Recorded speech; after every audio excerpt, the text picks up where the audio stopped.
Good morning. Good morning. Card එක දෙන්නකෝ.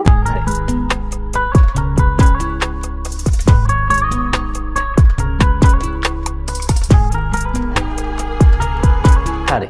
අද වාට දැන් ලෙසන් එක දැනගන්න බෑ මොකද්ද කරන්න කියලා.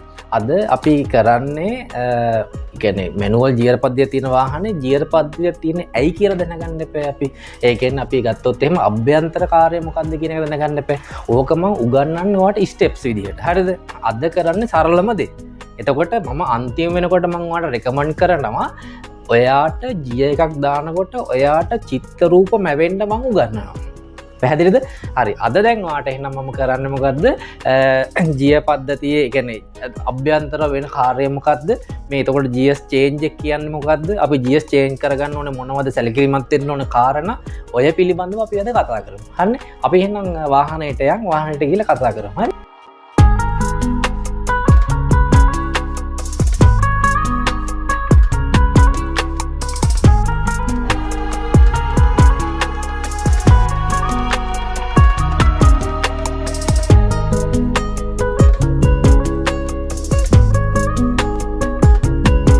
හරි දැන් අපේ ලෙසන් එක තියෙන්නේ දැන් ඔයා ඉස්සල්ලාම දැන් තියෙන අද දෙවෙනි දවසනේ වට තියෙන්නේ දෙවෙනි දවසේ වාහනේ පුහුණු කරන එක තමයි අපි කියලා දෙන්නේ මේ කියලා දෙනකොට අපි දැනගන්න ඕන දෙයක් තමයි වාහනේ නගින්න පිටිපස්සෙන් ගිහිල්ලා මොකද හිතන්න එකපාරට ඔයා වාහනයකට නගිනකොට මෙතනින් ඇවිල්ලා නැග්ගා කියලා මෙහෙම නැගලා මේ පැත්තට ගිය පාර්ට්නර් යන්නේ මෙහෙන් වාහනයක් આવොත් ඔයාලට අර පැත්ත පේන්නේ නැහැ පේන්නේ නැති වෙනකොට වාහනයක් ඒ කියන්නේ ඇක්සිඩන්ට් එකක් වෙන්න පුළුවන් එකක් මේ පැත්තෙන් ගියාම තව වාසියක් තියෙනවට පිටිපස්සෙන් ගියාට පස්සේ වාහනේ දිග බලන්න පුළුවන් පළල බලන්න පුළුවන් එක්ස්ට්‍රා පිටින් මොනවද තියෙන්නේ වාහනේ ටයර් එක කොහමද ටයර් එකේ කට්ට කොහමද මේ හැමදේම බලලා තමයි අපි වාහනේ අර පැත්ත බලලා පිටිපස්ස වාහනේ මාර්ගය නිරීක්ෂණය කරන්න පිටිපස්ස ඒ බලලා තමයි අපි ඇවිල්ලා වාහන නගින්නේ. පැහැදිලි නේද? අපි ඊට පස්සේ මේ මෙතන ඇවිල්ලා වාහනේ කොහොමද පදින්නේ කියන එක මම ඔයාලට කරලා පෙන්නන්න. හරි? හරි.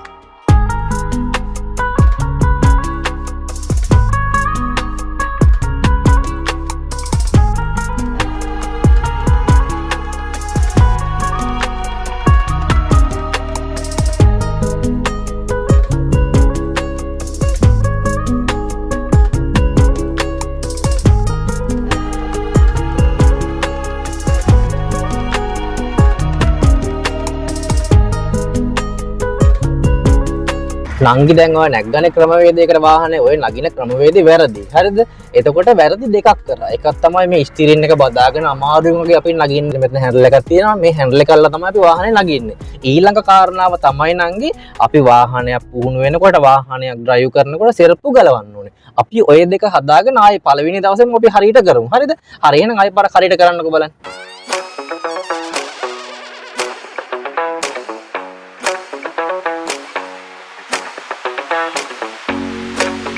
එතකොට ඔයා මතක තියාගන්න ඕනේ ආයි නගිනකොට මේ අත මෙහෙම අල්ලගෙන දොරත් අල්ල ගන්න ඕනේ. අපි දොර අල්ල ගන්න ඕනේ හේතුව තමයි වාහනේ හිතන්න දැන් ওই පැත්තනේ. ওই පැත්තේ වාහන යනවනේ එකපාරට වාහනයක් එම හයියෙන් ගියොත් මේ දොරට හුලම් පාර මේ බදලා මේක ඇරෙන්න පුළුවන්. ඒ හින්දා මේ දොරත් අල්ලගෙන හැන්ඩල් එකත් අල්ලගෙන තමයි අපි නගින්නේ. හරිද? අපි ප්‍රැක්ටිස් කරනකොට ඔක හරියයි.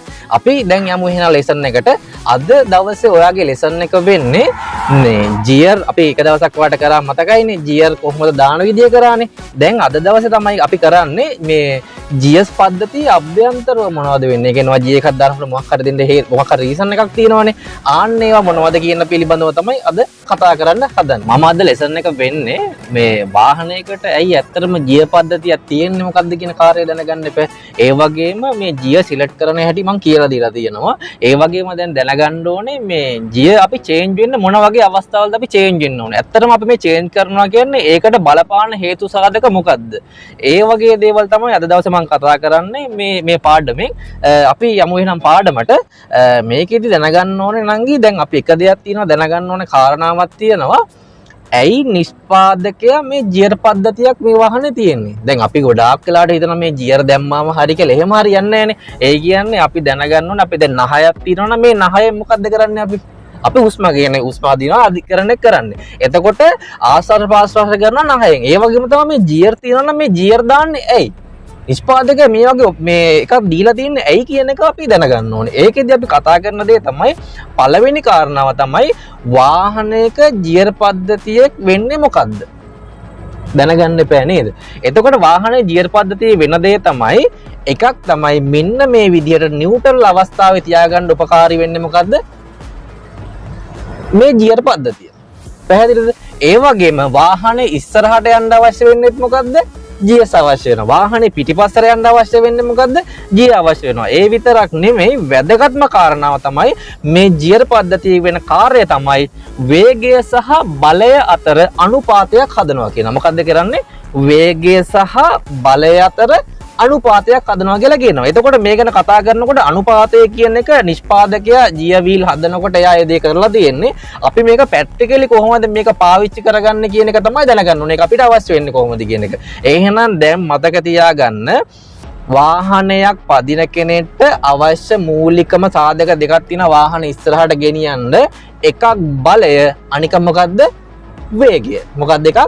බලය, අනික මොකද්ද?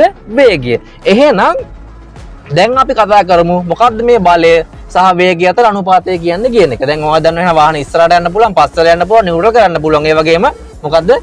වේගය සහ බලය අතර අනුපාතය හදන්න පුළුවන්. ඒකෙදි කතා කරනවා. ඒ කියන්නේ ඔයා දැනගන්න ඕනේ ඔයාට GS වලින් අපිට කියන්නේ වේගය අවශ්‍ය වෙන්නේ කොහෙද? ඒ වගේම බලය අවශ්‍ය වෙන්නේ කොහෙද කියලා දැනගන්න එපා. අපි ඒක පිළිබඳව තමයි දැන් මේ කතා කරන්න හදන්නේ. හරිද?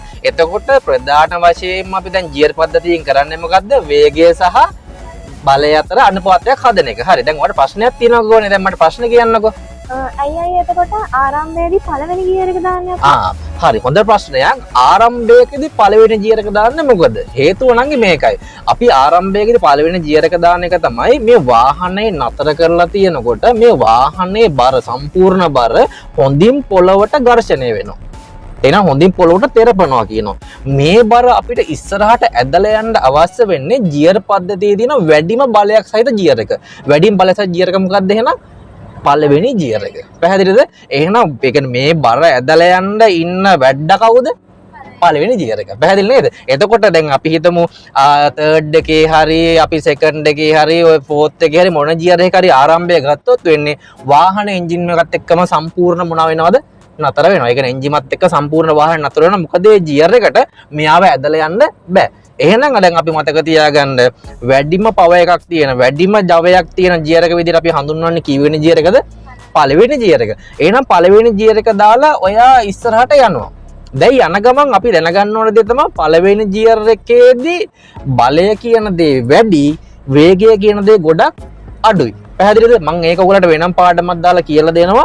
මේ තියරි පාඩමක් එක කොහොමද පළවෙනි ගියර් එකේදී වේගය වැඩි වෙන්නේ, බලය අඩු වෙන්නේ කියන එක දැනට මතක තියාගන්න.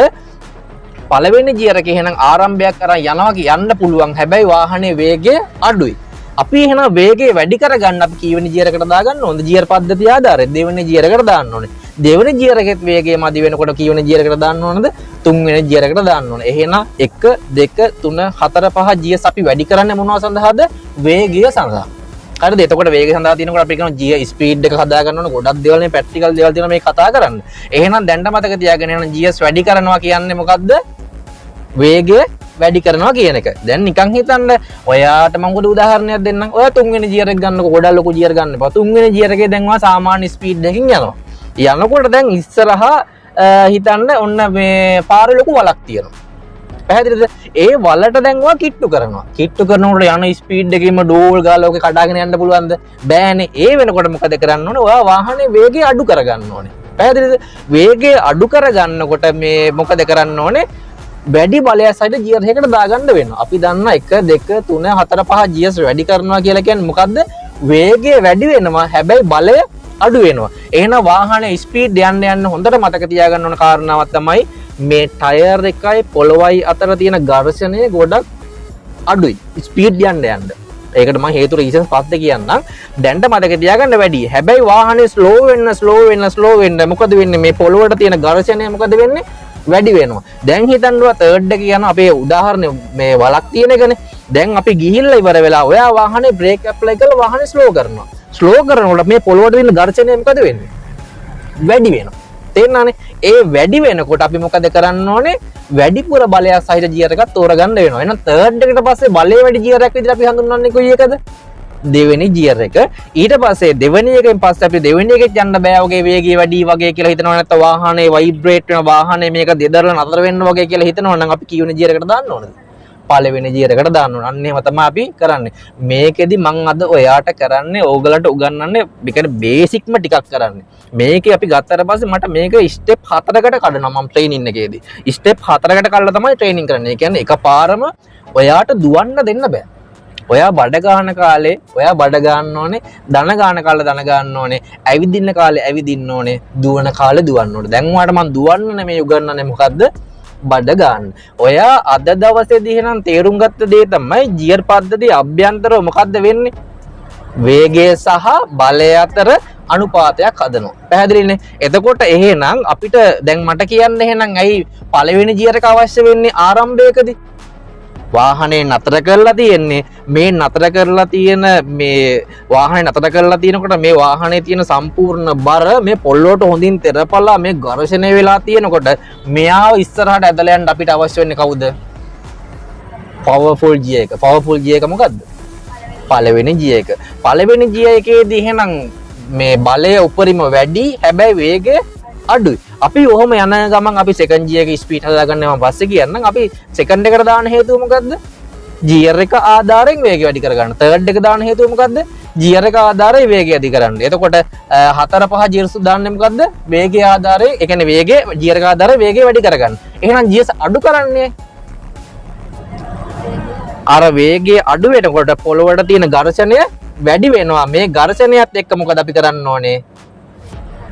එතකොට වේගය අඩු කරගන්න මේ බලය වැඩි කරගන්න ඕනේ. එහෙනම් අඩු ගියර් වලදී බලය වැඩි වෙනවා, වේගය අඩු වෙනවා. දැන් පැහැදිලි නේද ඔයාලට? අපි ඕක ප්‍රැක්ටිස් කරන්න ඕනේ. මේ අපි කවදාකවත් මේ අපි හිතනවා නම් මේ වීඩියෝස් බලලා ඔයාට මේක මේ පදින්න පුළුවන් වෙයි කියලා මං කියන දේ අහගෙන පදින්න පුළුවන් වෙයි කියලා හිතනවා නම් ඒක ඇත්තටම වැරදි. මොකද හේතුව ඔයාට හොඳ ඉන්ස්ට්‍රක්ටර් කෙනෙක් ඉන්න ඕනේ. ඒකට ඒ කියන්නේ දැන් අපේ ඔඩියන්ස් එක බලන කට්ටියත් ඉන්නෝනේ. ඒගොල්ලන්ට ඉතින් ඒගොල්ලගේ පළාතේ අදාළ විදියට මේ හොඳ ඉන්ස්ට්‍රක්ටර් කෙනෙක් තෝරගන්න වෙනවා. ඩ්‍රයිවිං ස්කූල් එක තෝරගන්න වෙනවා. ඒ වගේම දැන් ඔයා මාව තෝරගන්න තියෙනවා. ඒකෙදි අපි දැනගන්න ඕනේ මේ අදාළ දේවල් ටික කොහොමද කරන්න කියන එක. පැහැදිලි නේද? එහෙනම් දැනට මතක තියාගන්න ගියර් අවශ්‍ය වෙනවා මොකද්ද? ස්ථිර නිව්ට්‍රල් කරගන්න ඕනේ. ඉස්සරහට යන්න ඕනේ. පස්සට යන්න ඕනේ. වැදගත්ම කාර්යය මොකද්ද? වේගය සහ බලය අතර අනුපාතය හදන්න ඕනේ. හරි. මම එහෙනම් ඔයාගලට ඊළඟ ලෙසන් එකෙන් කරන්නේ දැන් දන්නවා අද දැනගත්ත මොකද්ද ගියර් පද්ධතිය අභ්‍යන්තර කාර්යය මොකද්ද කියන එක. ඊළඟට මම දැනගන්න දැන් ඊළඟ ලෙසන් එකෙන් මම ඔයාලට කරන්නේ වාහනය පදින්නේ කොහොමද? මැනුවල් වාහනයක් පදින්නේ කොහොමද? අපි ඉදිරියට යන්නේ කොහොමද කියන එක තමයි කරන්නේ. මම හිතනවා ඉතින් මේ ලෙසන් එක ඔයගලට ගොඩක් වැදගත් වෙන්න ඇති. ඔයාලටත් වැදගත් වෙන්න ඇති. අපි ඊළඟ ලෙසන් එකෙන් එහෙනම් හම්බෙමු. මතක ඇතුව Learn to Drive YouTube channel එක subscribe කරලා bell icon එක click කරලා තියාගන්න. ඊළඟ ලෙසන් එක වෙන්නේ මොකද්ද? මැනුවල් වාහනයක් පදින්නේ කොහොමද කියන එක තමයි අපි කරන්නේ. හරි නේද? හරි.